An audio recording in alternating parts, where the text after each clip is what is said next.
Sir काय सांगाल, काल नगरसेवकांना काही नगरसेवक आनंदी बांधकामाला सहकार्य करत होते, त्यासाठी काल त्यांना हेअरिंगसाठी बोलवण्यात आलं होतं.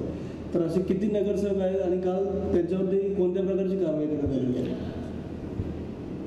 मीरा भाईंदर महानगरपालिकेमध्ये नागरिकांच्या अनेक तक्रारी आमच्याकडे ज्या प्राप्त होतात, त्या तक्रारीच्या अनुषंगाने आमच्याकडे काही तक्रारी प्राप्त झालेल्या, महाराष्ट्र शासनाकडे नागरिकांनी काही तक्रारी केलेल्या, त्या अनुषंगाने महाराष्ट्र शासनाकडून आम्हाला काही जे आदेश प्राप्त झालेले आहेत की त्या अनुषंगाने आम्ही एक जवळपास 5-6 नगरसेवकाच्या बाबतीमध्ये ज्या तक्रारी प्राप्त झाल्या, त्या तक्रारीच्या अनुषंगानं की त्यांचं नगरसेवक पद रद्द का करू नये या स्वरूपाची नोटीस त्यांना इश्यू करून त्यांना हिअरिंगसाठी काल बोलवलं होतं. म्हणजे तक्रारदार आणि संबंधित नगरसेवक या दोन्ही लोकांना बोलवलेलं होतं.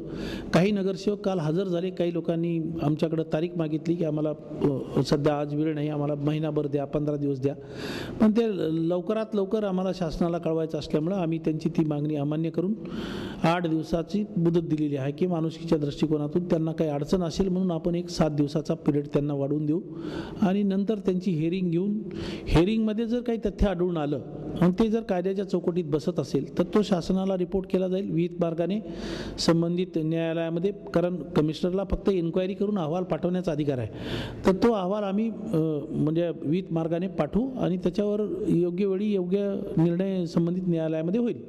सर, काल किती नगरसेवकांचं पद रद्द करणार आहे? आता सांगितलं ना आपल्याला की काल रद्द कसं, काल हिअरिंग झाली, फक्त हिअरिंग झाल्यानंतर ज्याप्रमाणे ठाणे महानगरपालिकामध्ये ठाण्याच्या आयुक्तांनी काही नगरसेवकांची पदं रद्द केलेली होती, तसा ठोस निर्णय तुम्ही घ्याल? त्याच्यामुळंच सांगितलं आपल्याला आता की या ठिकाणी हिअरिंग घेण्यात आलेली आहे की त्याच्यामध्ये वस्तुस्थिती काय ही पडताळणी झाल्यानंतर त्याच्यावरती कायदेशीर कारवाई करण्यात येईल आणि कोणालाही कायद्यापेक्षा कोणीही मोठं नाही, त्यामुळं त्यांना त्याच्यामधून सुटता येणार नाही. जर अनाधिकृत बांधकाम केल्याचं निदर्शनास आलं, त्याचे सगळे जर पुरावे असतील तर संबंधित नगरसेवकाचं पद रद्द करण्याची कारवाई 100% करण्यात येईल. तसा पद्धतीचा अहवाल शासनाकडे पाठवण्यात येईल आणि संबंधित न्यायालयाकडे पाठवण्यात येईल.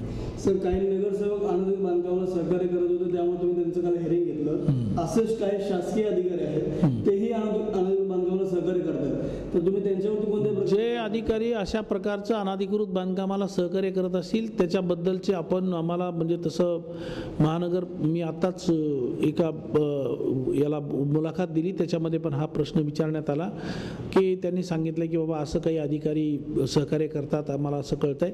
तर मी त्यांना म्हटलं असं जनरल बोलून चालणार नाही, तुम्ही मला इन्व्हेस्टिंग करून द्या की या बांधकामाला हे अधिकारी सहकार्य करतात, ह्या ठिकाणी तुमचं अनाधिकृत बांधकाम चालू आहे आणि ह्या अधिकाऱ्याच्या आशीर्वादामुळे ते काम चालू आहे. असं तुम्ही मला मोगमपंचे दावरदर्शक सांगू नका की तुम्ही मला तसं जरी 1-2-4 जरी यादी दिली की साहेब हे 1-2-3-4-5 बांधकाम ह्याच्याकडे चालू आहेत, तर त्या संबंधित अधिकाऱ्याच्या विरुद्ध कडक कारवाई करण्यात येईल. सर, मीरा भाईंदरमध्ये अनेक ठिकाणी मँग्रोव्हची कत्तल करून भरणी केली जाते, तर सर आणि भरणी करून जे आरोपी आहेत ते खुलेआम फिरत आहेत, तर त्यांच्यावरती कोणत्या प्रकारे सर कारवाई करणार? मीरा भाईंदरमध्ये मँग्रोव्हची कत्तल करून भरणी केली जाते हा विषय माझ्याशी संबंधित नाही आहे, पण महानगरपालिकेनं असा काही कुठं प्रकार केलेला नाही आणि ज्या ठिकाणी अशा प्रकारचे समजा हे आहे तर त्याच्यामध्ये जिल्हाधिकारी आणि त्यांची जी यंत्रणा आहे ते त्याच्यावर गुन्हे दाखल करतात.